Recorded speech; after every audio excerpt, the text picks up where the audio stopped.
A lot of people learn every day. They watch more tutorials. They try harder.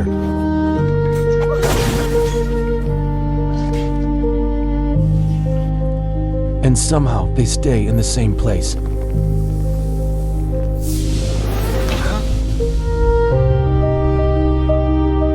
Not because they're lazy, but because they're fighting the wrong battle. When the foundation is weak, effort doesn't compound. It only creates fatigue.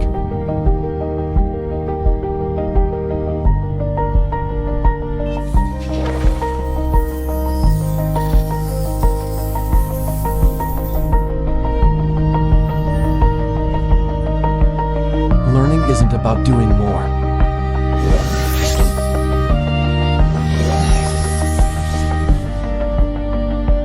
When the structure makes sense, progress becomes visible.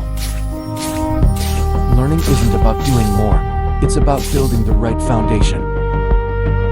When the foundation is right, everything else grows faster.